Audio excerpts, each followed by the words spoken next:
안녕하세요. 또 청주에 와서 함께 예배드릴 수 있게 하신 주님의 은혜에 감사드립니다. 우리가 사람이 많고 적으나 그거에 상관없이요, 항상 주님을 바라봐야 되고 하나님의 말씀으로 항상 힘을 얻어야 할 줄로 믿습니다. 그래서 오늘 제가 부족하지만 준비한 하나님의 말씀들이 우리의 마음에 새겨지길 원하고요.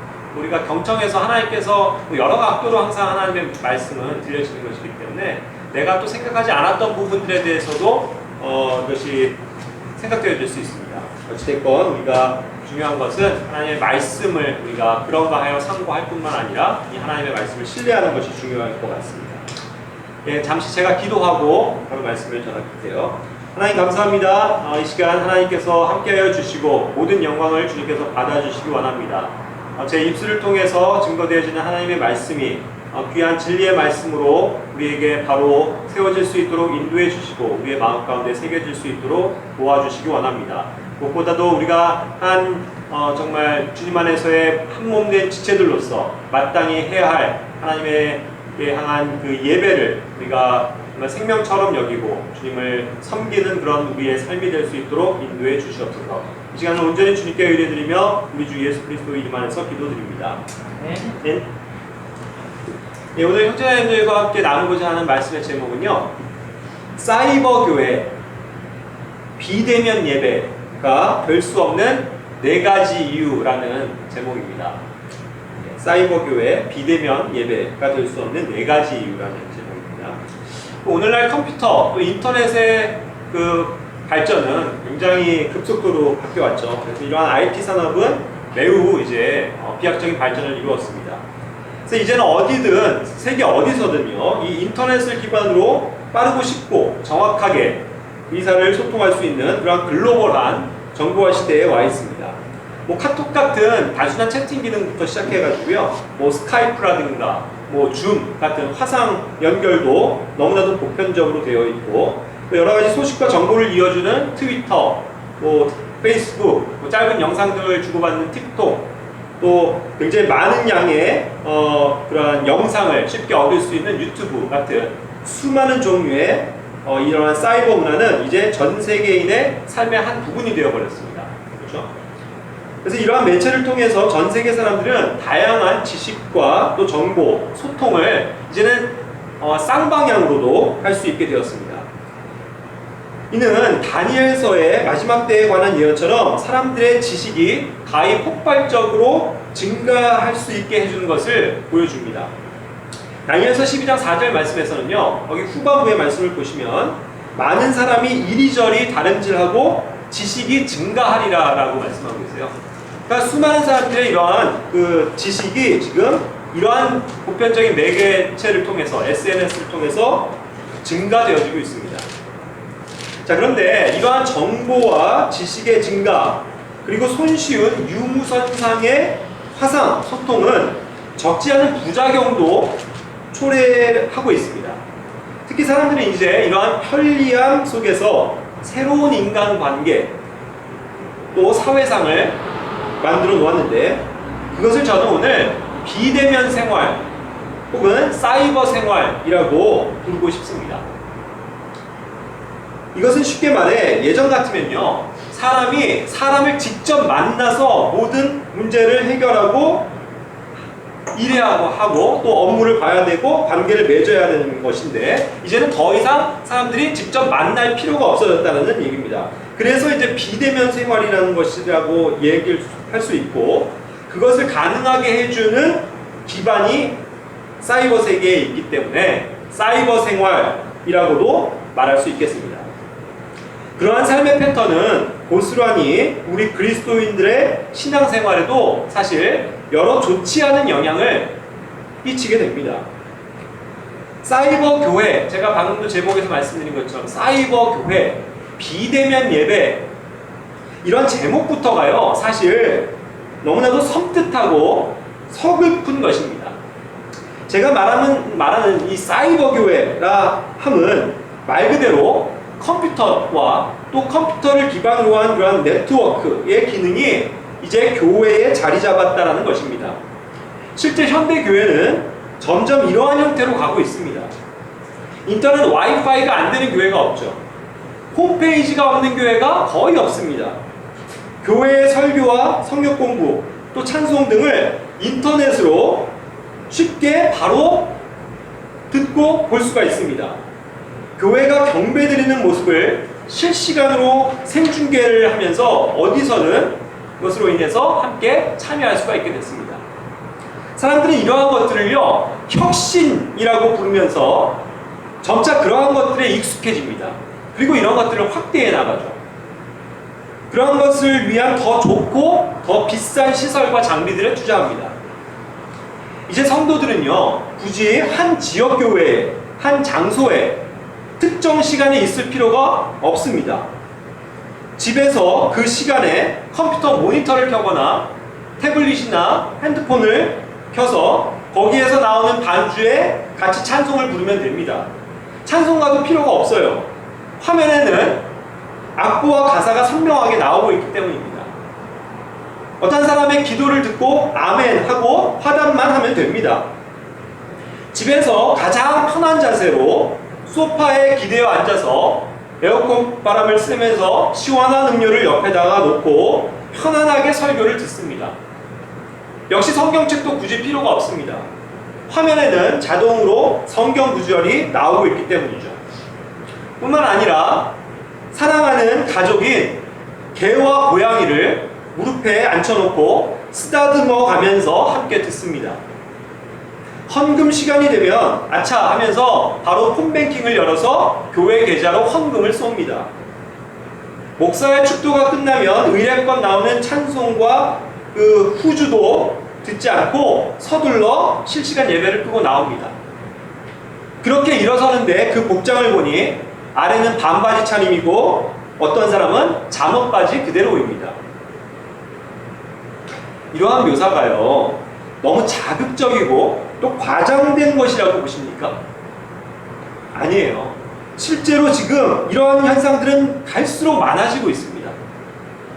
이러한 방식으로 사람들은 주일 예배에 참여하면서 한 주간의 신앙 의무를 지켰다라고 여기는 거예요. 물론 조금 더 열심히 있는 성도들은 같은 방식으로 성경 공부도 듣습니다. 그리고 더 열심히 있는 사람은 더 다른 교회 사이트로 들어가서 거기서 설교를 한두 개씩 더 청취할 수도 있습니다. 평상시에도 찬송가를 틀어놓고 흥얼흥얼 따라 부릅니다. 이 정도면 꽤 괜찮은 신앙 아닌가요? 그렇게 돼가고 있다는 거예요. 그런데 우리는 오늘 성경 말씀이 우리 지역교회 성도들의 마땅한 삶이 어때야 하는지에 대해서 말씀하고 계신 그 말씀들을 마음에 새겨야 합니다. 다 같이요, 사도행전 2장 46절 47절을 찾아서 읽겠습니다. 사도행전 2장 46절 47절.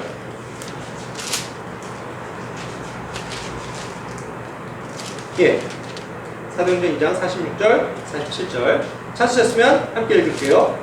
또 날마다 한마음이 되어 성전에 거하고 집에서 집으로 돌아가며 빵을 떼면서 단일한 마음으로 즐겁게 자기들의 음식을 먹고 하나님을 찬양하며 온 백성에게 호감을 얻으니 주께서 구원받아야 할 자들을 날마다 교회에 더하시니라. 네. 우리는 초대교회 성도들의 삶을 사실 뚫어져라 관찰해야만 합니다. 시대가 바뀌었다고, 문화와 사회 시스템, 삶의 스타일이 옛날과는 다르다고 사람들은 말합니다. 예, 맞아요. 물론 많이 달라졌습니다. 하지만 성경은 시대가 바뀌어도, 세상이 바뀌어도 절대 변할 수 없는 한 가지 진리의 가치를 담고 계십니다. 그러한 것을 그대로 닮아가기를, 또 따라가기를 주님은 원하고 계세요. 우리는 날마다 한 마음이 되어 모일 수 있어야만 합니다. 날마다, 여기 성도들처럼. 그런데 물론 여기에는 지금과는 다른 현실이 있습니다. 그것은 시대가 바뀐 것에서 오는 차이가 아닌 세대가 다른 것에서 오는 하나님의 경륜의 차이입니다. 즉, 지금은 유대인을 위한 경륜이 아니고 이방인과 유대인이 그 하나가 된 교회의 시대, 교회의 경륜으로 바뀌어져 있는 것이죠. 그래서 우리는 여기서 말하는 예루살렘의 성전에 더 이상 모여있지 않는 겁니다. 이제 성전은 바로 그리스도의 한 몸 된 우리들인 것이죠. 그래서 고린도전서 3장 16절 17절 말씀을 잘 아실 겁니다. 너희가 하나님의 성전인 것과 하나님의 영께서 너희 안에 거하시는 것을 너희가 알지 못하느냐. 누구든지 하나님의 성전을 더럽히면 하나님께서 그를 멸하시니니 하나님의 성전은 거룩하며 너희가 곧 그 성전이니라. 이와 같이 말씀하시는 거예요. 자, 사도행전 2장 46절로 돌아가서요. 우리는 초대교회처럼 날마다 한 마음으로 모일 수만 있다면 사실 그게 가장 좋은 것입니다. 그렇죠? 그런데 그 최선을 다하기가 어렵기 때문에 현실상 자원하여 날마다 모이면 좋겠지만 현실상 힘들기 때문에 일주일에 한 번 주의 첫날에 모이게 되는 것이죠. 그렇지만 그렇게 자원해서 혹시 3, 4일을 아니면 날마다 모일 수 있는 교회 성도들이 있다면 그것은 우리가 부러워하고 칭찬할 만하며 존경할 만한 것이 아닌가요?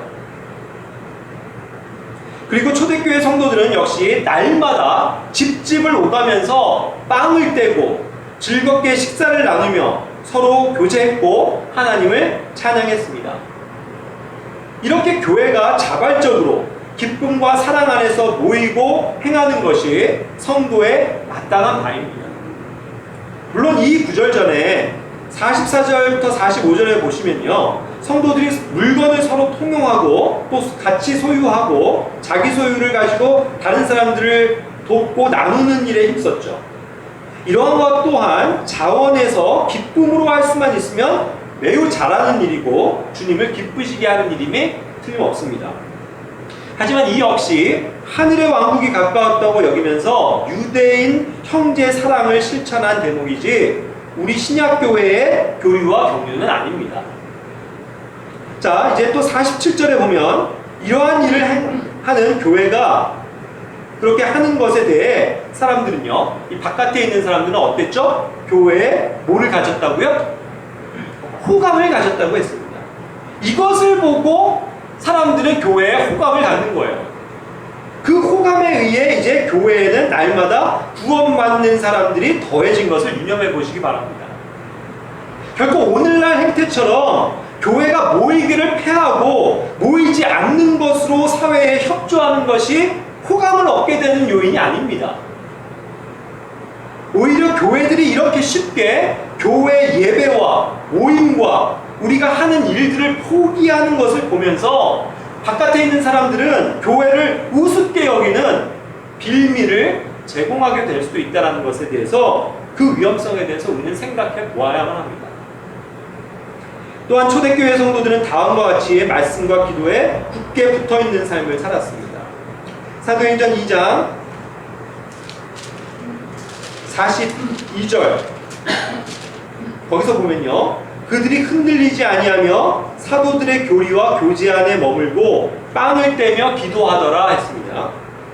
그리고 사도행전 4장으로 보시면요, 사도행전 4장 31절에 그들이 기도하기를 마침에 그들이 함께 모인 곳이 흔들리더니 그들이 다 성령님으로 충만하여 담대히 하나님의 말씀을 말하니라. 이와 같이 말씀하고 계세요. 자, 보십시오. 그들은 사도들이 전하는 확고한 교리의 말씀 안에 거했습니다. 성도들은 하나님의 말씀 듣는 것을 기뻐했어요. 그들처럼 우리는 성도의 교제 안에 머물러야만 합니다. 함께 빵을 떼는 일에 함께 해야 하고 함께 기도하는 것에 거해야만 합니다. 자, 이러한 구절들에서 볼 때요, 여기서 영어 성경에서 in이라는 그 전치사가 굉장히 중요합니다. 이것을 한번 묵상해 보시기 바라요. 단순히 여기서요, 우리가 말씀을 듣는다, 우리가 교제한다, 우리가 빵을 뗀다, 기도한다, 이런 것에 국한된 게 아니라요, 여기서의 강조점은 성도들이 사도들의 교리 안에서 교제 안에서, 빵을 떼는 것 안에서, 기도들 안에서 확고히 있고 그 안에 계속 거하고 있었다는 것을 말해주는 겁니다. 이러한 것, 이러한 형태가 확고히 계속돼야 된다는 거죠. 이것이 지속돼야 된다는 거예요. 그래서 continued steadfastly.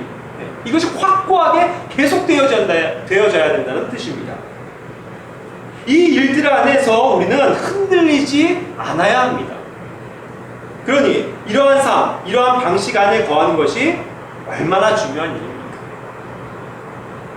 자, 제가 이제 또 다른 측면에서 그러한 SNS를 중심으로 비대면이 이루어지고 사이버 그러한 예배가 이루어지는 그런 형태 가운데서의 폐해와 역효과에 대해서 조금 말씀을 드려볼게요. 오늘날 사람들은 사이버 문화를 잘 활용해서 교회와 성도들의 삶에 적용시킵니다. 예를 들면 우리 주변에도 있는데요. 많은 경건한 그리스도인들이 이제 이런 SNS를 통해서 서로 영상을 하고 통화를 하면서 장시간을 같이 기도합니다. 그리고 성경도 같이 읽어요. 그러면서 그걸 틀어놓고 같이 교제도 합니다. 예전 같으면요, 이게 전화요금이 만만치 않아서 절대로 이렇게 불가능했을 일들이 이제는 와이파이를 통해서 어떻죠? 무료로, 무제한 할 수가 있습니다. 사실 이런 것들 선용을 하면 이와 같이 얼마나 귀하고 감사한 일입니까? 그렇죠? 그런데 문제는 이러한 일이 가능해졌기 때문에 사람들은 더 이상 굳이 만나서 교제하고 만나서 기도하고 만나서 성경을 공부하고 나눌 일이 점점 없어진다는 거예요. 이 폐해나 역효과에 대해서도 우리는 사실 진지하게 생각해 보아야 할 것입니다. 또한 성도들은요, 아까도 얘기한 것처럼 유튜브나 멜론 같은 거에서 쉽게 찬송가를 틀어놓고 따라 부르기를 즐겨합니다. 이 또한 매우 좋은 일이죠. 찬송을 부른다는 것. 어디서든 우리가 찬송을 하는 것은 좋은 일입니다. 하지만 우리는 다른 일들을 하면서 음악 감상을 하는 정도가 아닌 시간을 따로 내어서 찬송가를 펴놓고 그 가사를 묵상하면서 내 목소리와 내 마음을 다해서 하나님을 찬양하는 일에는 평상시에 어때요? 거의 무뎌지고 있잖아요. 그냥 그것은 듣는 거는 문화생활이에요. 여가생활이 되고 있습니다. 직접 자기가 시간을 내서 찬송하는 일이 없어진다는 거예요. 또 성도들은요, 헌금도 계좌로 손쉽게 이체합니다. 어떤 사람들은 이것을 자동이체를 걸어놔요. 그래서 자기가 잊어버리지 않고 정해진 날짜에 어김없이 헌금을 내도록 합니다. 이것도 참 잘하는 좋은 습관이라고 저는 생각해요. 하지만 역시 역효과를 생각해 봐야만 합니다. 우리는 굳이 이제 돈을 찾아서 직접 교회당에 와서 헌금함에 드리는 수고를 더 이상 하려 하지 않는다는 거예요. 그냥 공과금 내듯이 헌금을 냅니다. 그 옛날 우리 부모들의 세대의 그 경건한 모습을 한번 떠올려 보세요. 그분들은 은행에 가서 직접 아예 빳빳한 새 지폐를 찾습니다. 그래서 그걸 흰 봉투에 넣고 거기에 깨알같이 감사의 제목, 기도의 제목을 적어놓고 그것을 소중한 마음으로 간직해서 주일날 와서 헌금을 드립니다. 그럴 뿐만 아니라 그것을 자기가 직접 넣을 수도 있지만 자기 자녀들에게 주어져서 얘야, 네가 한번 넣어봐라 해가지고 그러한 하나님께 드리는 예물을 자녀들에게도 가르치는 거예요. 그래서 그런 어린 자녀들은 이렇게 하나님께 드리는 예배의 소중함을, 예물의 소중함을 배워가는 것이죠. 그런데 오늘날은 그런 것들이 실종이 됐다는 겁니다. 그 부모가 어떻게 헌금을 드리는지도 알지 못해요. 그런 것을 보지를 못합니다. 그러니까 보고 배울 수가 없는 거예요. 자녀들. 그리고 오늘날 예배나 설교, 성경 공부 등은 교회들마다 인터넷 생중계가 이루어져요. 혹은 그게 아니더라도 끝나기가 무섭게 잘 편집돼서 인터넷으로 올라옵니다. 그러니까 사람들은 편리하게 시청하면서 그 이해와 몰입도가 매우 좋아졌죠. 그것은 장점일 거예요. 더구나 좋았던 설교를 다시 들을 수 있습니다. 그러면서 마음에 또 한 번 새길 수 있겠죠. 어려운 성경 공부는 몇 번이라도 들으면서 이해할 수 있으니 얼마나 좋은 일입니까? 예, 사람들은 이러한 편리함 속에서 굳이 교회 예배의 현장, 설교와 성경 공부의 장으로 나아오질 않게 됩니다. 얼마든지 집에서 인터넷을 통해 자기가 원하는 설교와 성경을 배울 수도 있으니 내 구미에 맞고 잘 가르치는 성경교사들이 있는 교회에 사이버상으로 들어가서 신앙생활을 잘 할 수 있다고 여기게 됩니다.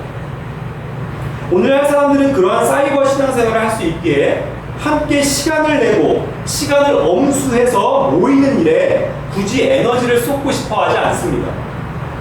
심각한 것은 아예 한 지역교회에 속하지도 않고 열심히 한 교회의 프로그램에 참여하면서 사이버 교인으로의 신앙생활에 만족하는 사람들도 생겨나고 있다는 거예요. 그래서 흔히 킹제임스 성경을 사용하는 독립침례 교회들도요, 설교나 성경 공부의 조회수가 상당히 높습니다. 즉, 자기 그 교회 지체들 수보다도 월등히 높은 그러한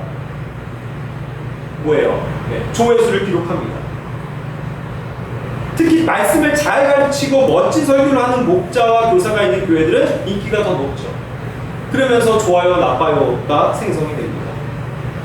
굳이 교회 모임에 갈 필요성을 못 느낀다는 것은 어쩌면 성경적인 교회를 찾다가 내 주변에 그런 교회가 없으면 그냥 자기가 검색해서 찾은 가장 자기 구미에 맞는 교회에서 사이버상으로 영적 꼴을 얻으면 그만이라고 여기게 된다는 거예요. 이러한 부작용이 발생을 합니다. 거리가 멀더라도 더 부지런히 자기가 움직여서라도 찾아갈 생각은 전혀 하지 않는다는 거예요. 이는 교회의 진정한 영적 성장을 가로막는 요소가 되고 있어요. 성도들의 영적 타락을 가져올 수 있는 것입니다.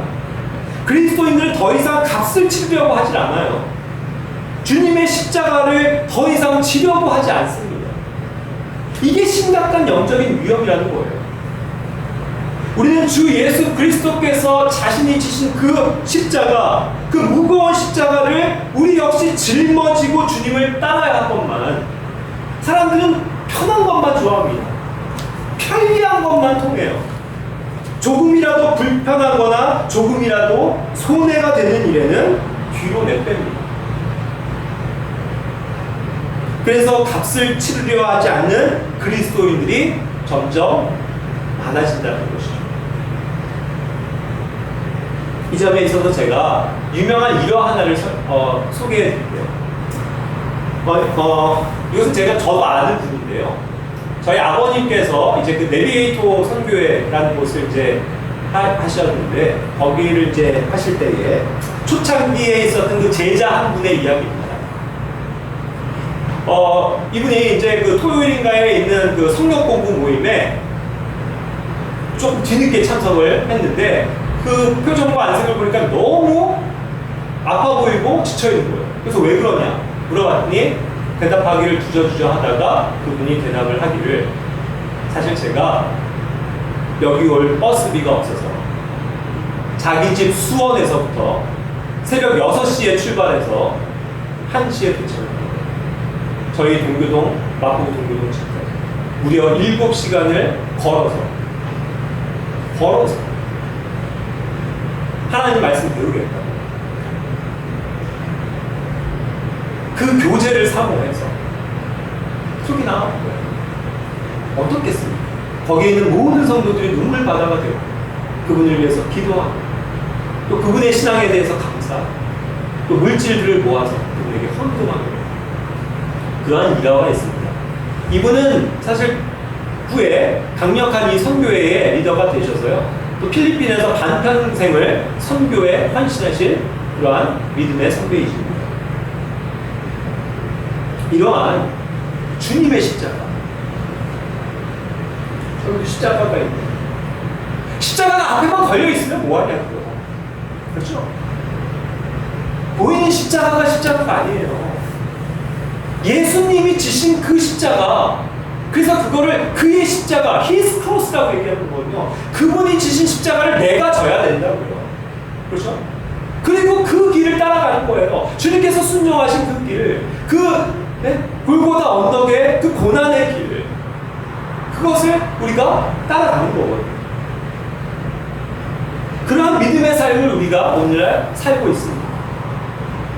지금 이 마지막 때의 현실은 코로나로 인해 급기야 비대면 예배라는 사실 생전 들어보지도 못한 말들이 튀어나오면서 최악의 상황으로 돌입하게 됐습니다. 교회에도 일종의 이러한 핍박이 진행되고 있어요. 이유가 어떻든 사탄은 우리가 함께 모여서 예배드리는 것을 못하도록 합니다. 그러한 강제적인 법이 진행될 때 효과적으로 대처하는 방법이 뭐겠어요? 그게 온라인 예배라고요. 불과 10년 전만 하더라도 쉽지 않았고 20년 전만 하더라도 거의 불가능했었던 방법들이 이제 우리 현실이 되어져 있습니다.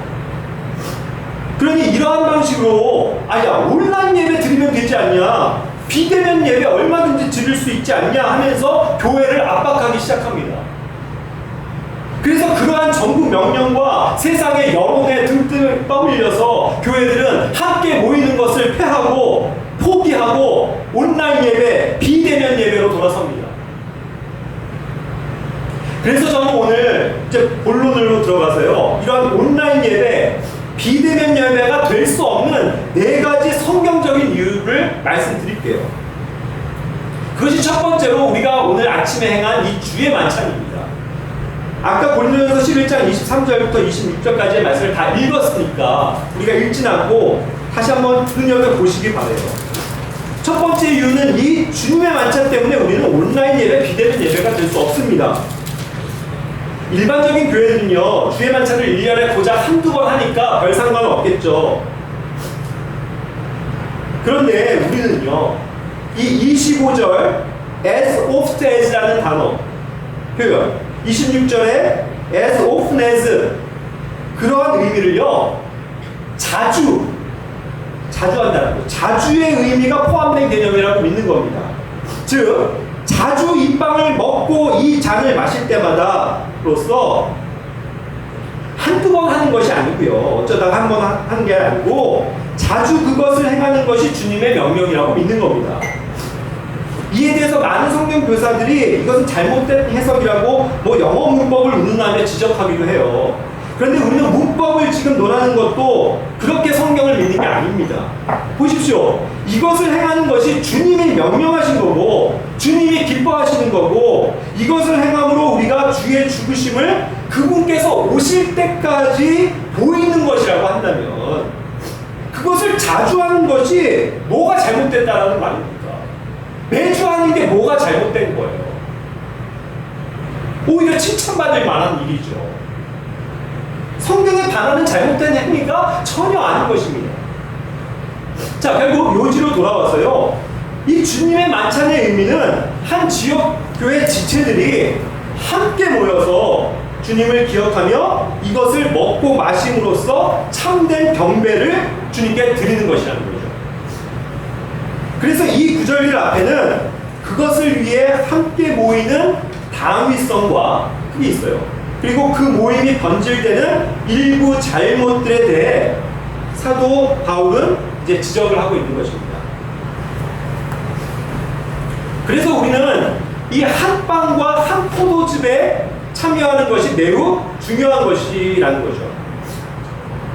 교회 지체라면 누구나 함께 이 자리에 있어서 한 빵, 그게 a bread예요. 이 빵이 부서지는 거를, 그렇죠? break입니다. 그런 형태적인 모습을 우리의 눈으로 직접 보면서 우리 주님의 몸이 부서지시고 죽으신 것에 함께 참여하는 것이라는 의미입니다. 그래서 완전한 한 개의 빵이 여러 개로 부서진 조각이 돼서 우리의 각자의 입에 들어가는 것입니다. 또한 포도즙도 마찬가지예요. 한 병에 담겨져 있는 상태에서 주님이 우리 각자를 위해서 피 흘려 주심을 기억하고 보이면서 각자의 혹은 여러 개의 잔으로 나누어 받아서 마시는 겁니다. 어떤 교회들은 이것마저도 뭐 한 개의 단일컵으로 돌려 마시기도 하는데요. 사실 한 잔의 의미라는 건 뭐냐면, 이 잔의 의미는 뭐냐면 그 한 병, 한 곳에 한 포도 거기에서 나왔잖아요. 그래서 이제 한 포도즙을 담고 있는 거기서부터 따라서 마시는 거기 때문에 이 잔, this cup이라는 거예요. 그게 그냥 단약에 한 컵만 사용해라의 의미가 아니고 한 포도즙이라는 의미에서 나오는 거죠. 그래서 우리가 주의 만찬에 참여하려면 지체들은 물리적으로 같은 공간에 있어야 한 빵과 한 잔에 그 잔에 참여할 수 있게 되는 거죠. 결국 우리 주님의 죽으심과 부활 그리고 다시 오심을 보여주고 기억하며 주님께 감사하고 찬양하고 경배하는 이 주님의 만찬은요, 비대면이라는 방법으로는 아예 성립을 할 수 없는 일이에요. 그렇죠? 그 개념입니다. 두 번째는 함께 식사하는 겁니다. 방금 이와 같은 원리로 동일한 원리 가운데서 교회가 함께 해야 할 아름다운 교제는 뭐예요? 여기 말씀에서 본 것처럼 함께 식사하는 겁니다. 아까 사도행전 2장 46절 읽었죠. 단일한 마음으로 즐겁게 자기들의 음식을 먹고. 그렇죠? 너무 상식적인 이야기 아닙니까? 우리는 교회 지체들을요, 때로는 그렇게 부르잖아요. 믿음의 가족이라고, 식구라고요. 그렇습니다. 가족은 함께 식사를 하는 사람이에요. 그래서 먹을 식자에 이쁘잖아요. 같이 먹는다는 뜻이에요. 가족은 밥을 함께 먹으면서 생활하고 이야기하고 삶을 드러냅니다. 그리고 나누죠. 이렇게 식사를 함께하지 못하는 비대면이 어찌 그리스도인의 예배고 삶이 될 수 있단 말입니다. 그래서 우리는 교회가 함께 식사하며 교제하는 걸 매우 중요시 여기는 거예요. 초대교회로부터. 그래서 우리는 소위 그것을 뭐라고 부릅니까? 같이 성도들이 밥 먹는 거예요. 애찬이라고도 표현하잖아요. 애찬. 사랑, 애찬. 사랑으로 함께 밥을 먹는 거예요. 또한 세 번째 이유입니다. 세 번째 이유는요, 섬김과 돌봄 때문에 그래요. 교회 안의 섬김과 돌봄이 그러합니다. 다 같이 로마서 12장 7절 말씀을 한번 볼까요? 로마서 12장 7절입니다.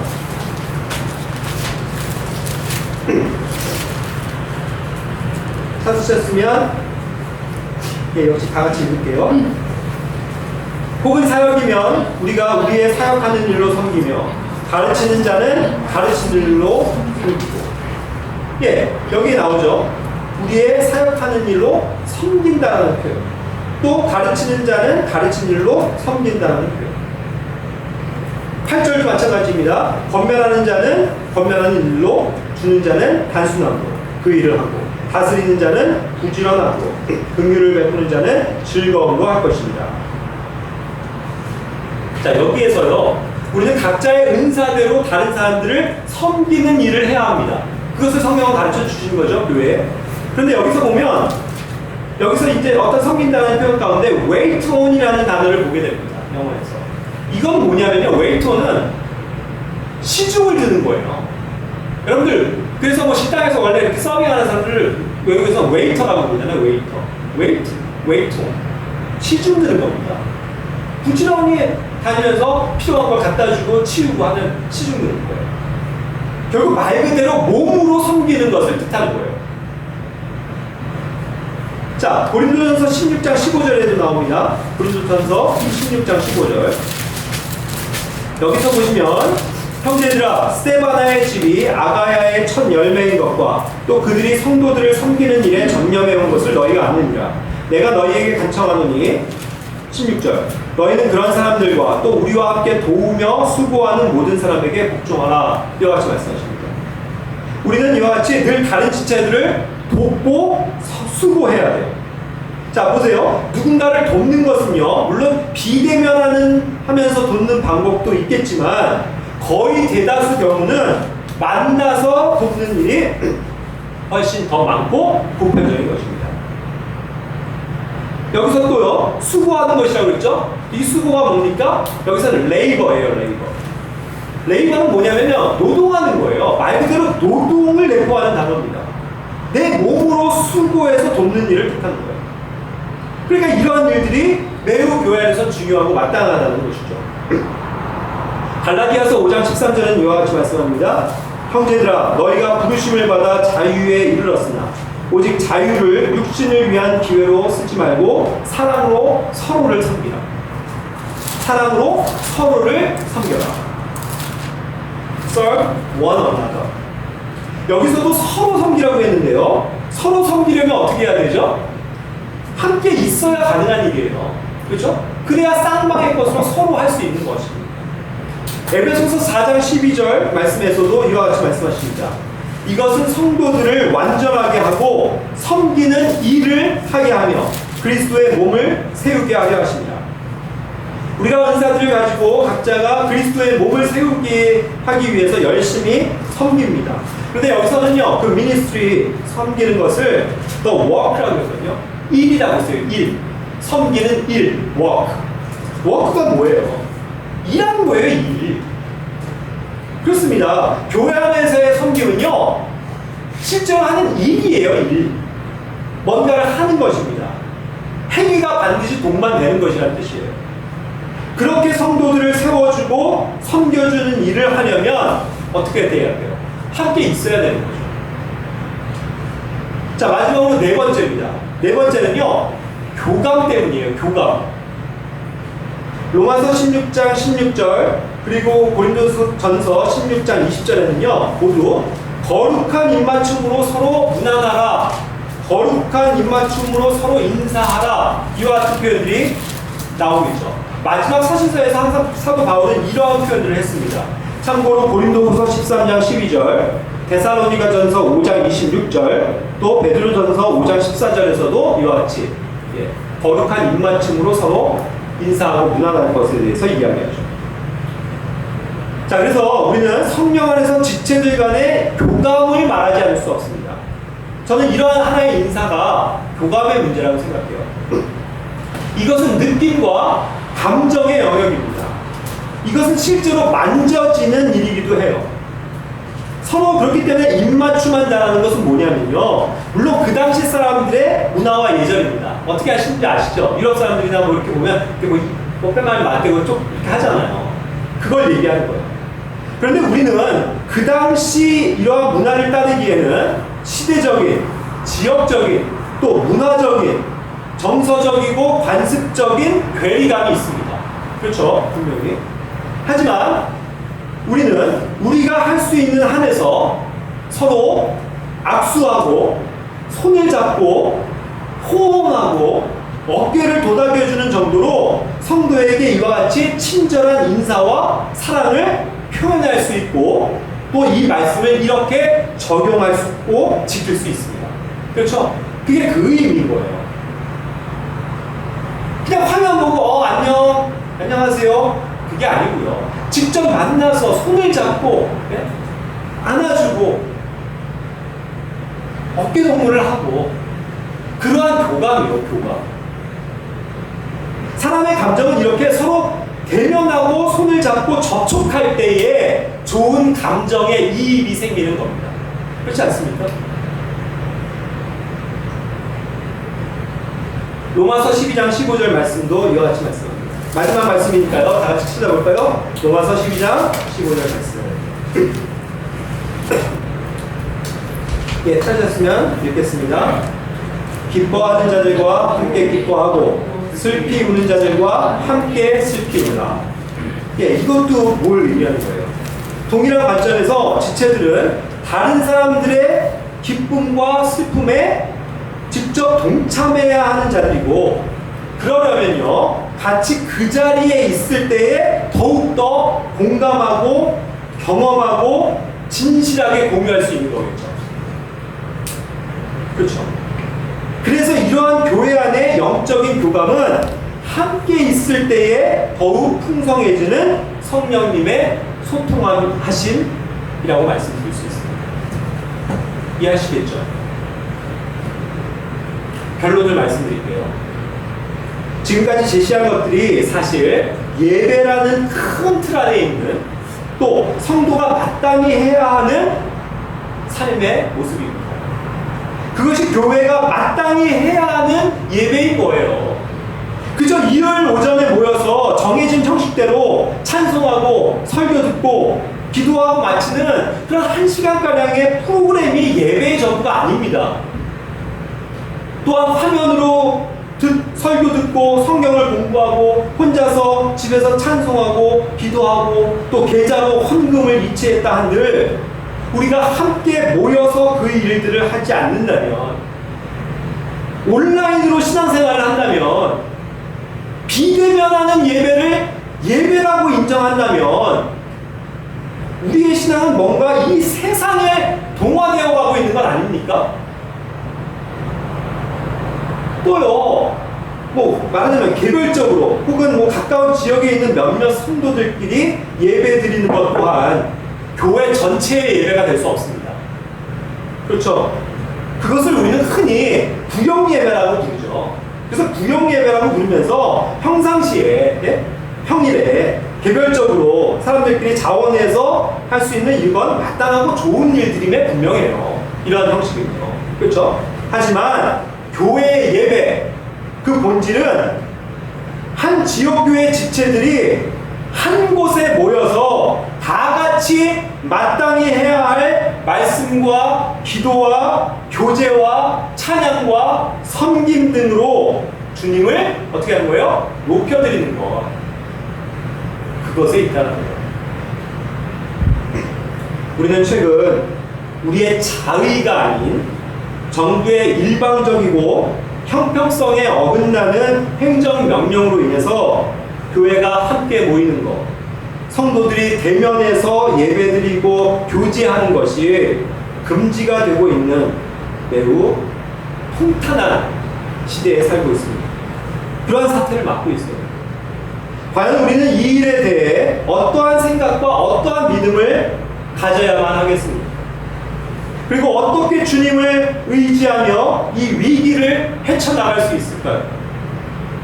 분명히 주님이 원하시는 예배를 우리가 마땅히 드려야 하는데, 그렇다면 어떠한 희생과 손해를 감수하면서까지 이 일을 드릴 마음의 준비가 되어 있습니다. 이를 위해서 오늘 이 시간 각자가 기도하고 결단하시기 바랍니다. 그러면 분명히 주님께서 우리에게 길을 보여주실 거라고 믿습니다. 우리를 도와주실 거예요. 교회를 지켜주실 겁니다. 주님의 선하신 뜻을 교회를 통해서 이루실 줄로 믿습니다. 다 같이 기도하고 마칠게요. 우리 이 시간 눈 감고 다 같이 기도하는 시간이 되었으면 좋겠습니다. 우리 각자에게 말씀하시는 하나님의 음성을 우리가 듣기를 원해요. 이 시대에 우리가 어떠한 모습으로 살아가야 되겠습니까? 우리가 어떠한 교회가 되어야 되겠습니까? 그것을 위해서 우리가 각자가 마음에 묵상하시고 오늘 들은 바의 하나님의 말씀들을 생각하고 기억하시면서 결단하시고 또 마음에 다시 소원하시고 주님 앞에 기도하시려고 합니다. 잠시 기도하고 제가 마지막으로 마무리 기도하겠습니다.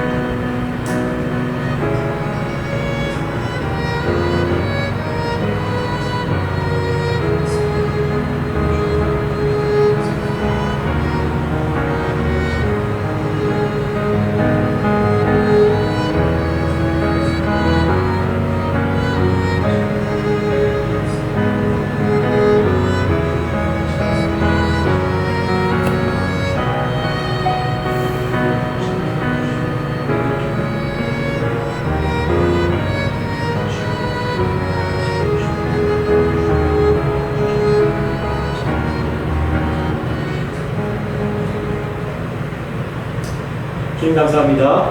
오늘 부족한 저의 입술을 통해서 하나님께서 말씀하여 주시고 우리가 마땅히 생각해야 할 하나님을 향한 예배에 대해서 생각할 수 있도록 인도하신 것을 감사합니다. 지금 세상이 많이 급변하고 있고 또 정말 우리의 본질적인 예배와 또 신앙의 행위들이 여러 가지로 제약을 받는 상황에서 우리의 믿음과 우리의 결단과 우리의 소망이 어디에 있어야 할지 우리가 주님의 음성을 듣기를 원합니다. 주님께서 각자에게 말씀하여 주시고 교회를 통해서 이루고자 하시는 주님의 뜻을 이루어 주시옵소서. 우리가 주님을 믿고 나아갈 수 있도록 도와주시옵소서. 사람들을 두려워하지 않기를 원합니다. 하늘에 계신 하나님을 의지하며 하나님을 기뻐하며 감사하며 나아가는 우리 모든 성도들 될 수 있도록 주님 인도해 주시옵소서. 이 시간을 인도하신 주님께 감사와 찬양과 영광을 돌리오며 우리 주 예수 그리스도의 이름으로 기도드립니다.